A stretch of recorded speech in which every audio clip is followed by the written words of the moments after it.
don't know how to start, but I'll show you what's inside the disc speaker.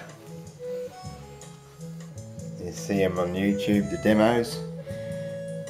You can see inside there where there's a joiner piece. It's like a extension of the voice coil tube.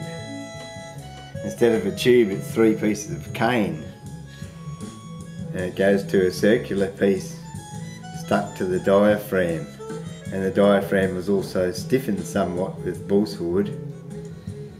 And also the driver itself is a 3-inch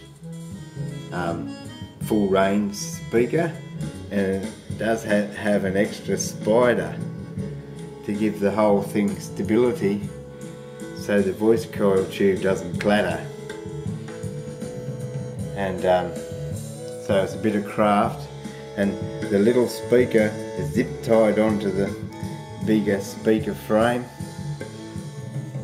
Now I'll show you, there's a tweeter inside, just a 1.5 inch full range speaker used as a tweeter upper mid range sort of thing.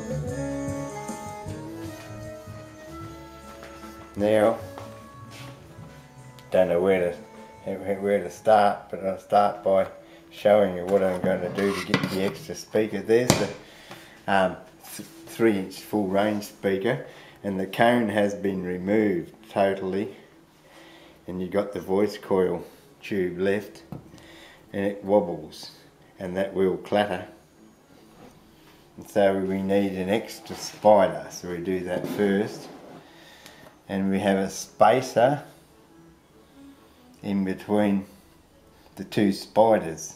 There's the second spider, and there's the first spider, and has grooves cut out for the wires. So there's plenty of space so they won't touch.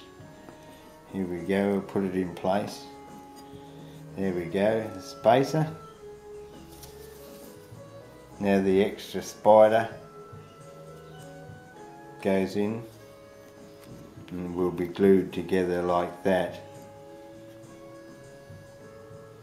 making the voice coil tube more stable and won't clatter. And then we have to get the frame from another speaker, which unfortunately we'll have to sacrifice. Just bear with me how I do it. I'll just show you how I do it. You just get a screwdriver in this case, and you don't need as big a one as that, but this is a good one.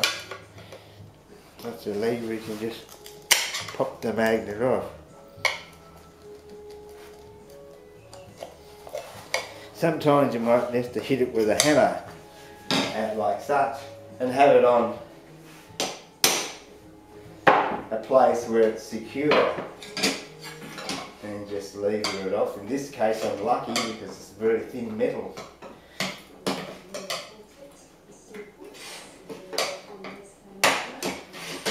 Now we nearly got it off. It's off. It's a little bit distorted, but we can straighten that out with a pair of pliers or something. And then we just simply get a scalpel or something like that and cut the cane away completely.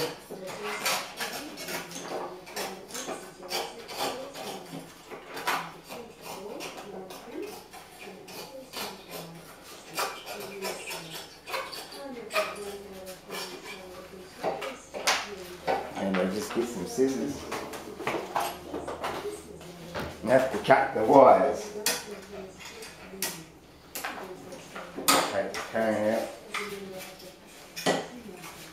Now you'll see the spider there. We want to keep that just in case I might want to use it for another speaker. To make another one of these, I just cut around the edge of the spider as wide as I can, right towards the edge as much as I can, to save as much of it as I can.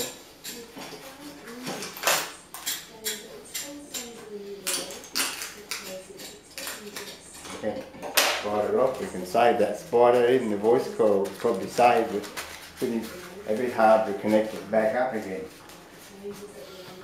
Now we have the frame like we want it.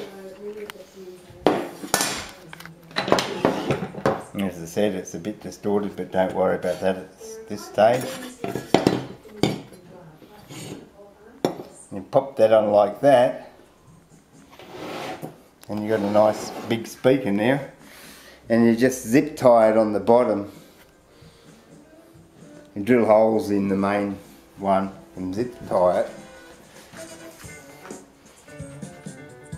like that, see?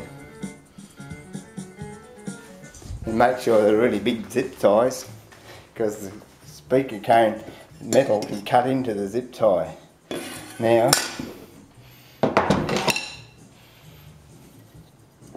going through the assembly again quickly, we have the speaker like that, a 3-inch full range speaker. Put on the spacer, glue that on with PVA glue, and then carefully glue that on with PVA glue.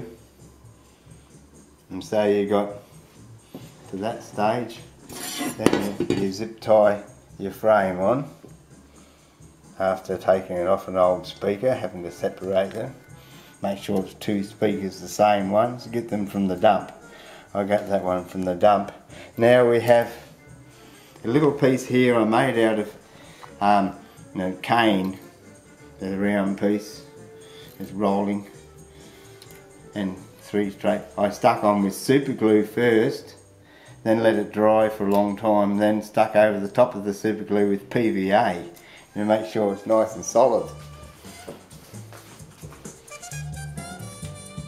You see, it's working.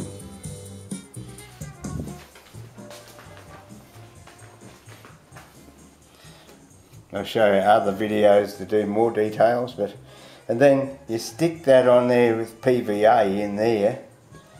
But before you do, of course, you put something flat from there to there, like a 6-inch ruler or a bit bigger.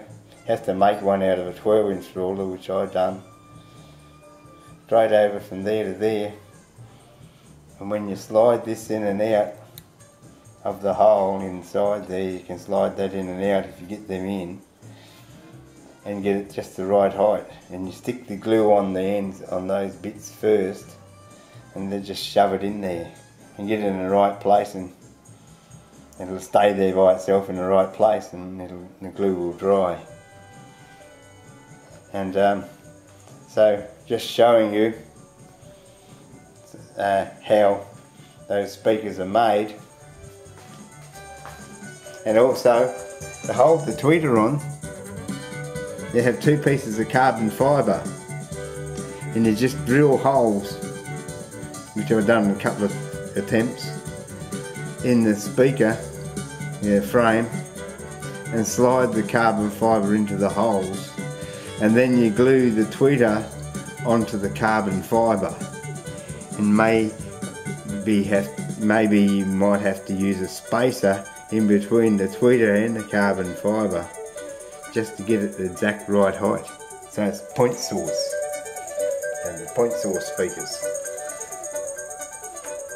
And the diaphragm speaker sounds better because it can move the signal easier than a cone can. It can bend with the signal, where a cone is too stiff and you get the tin can effect.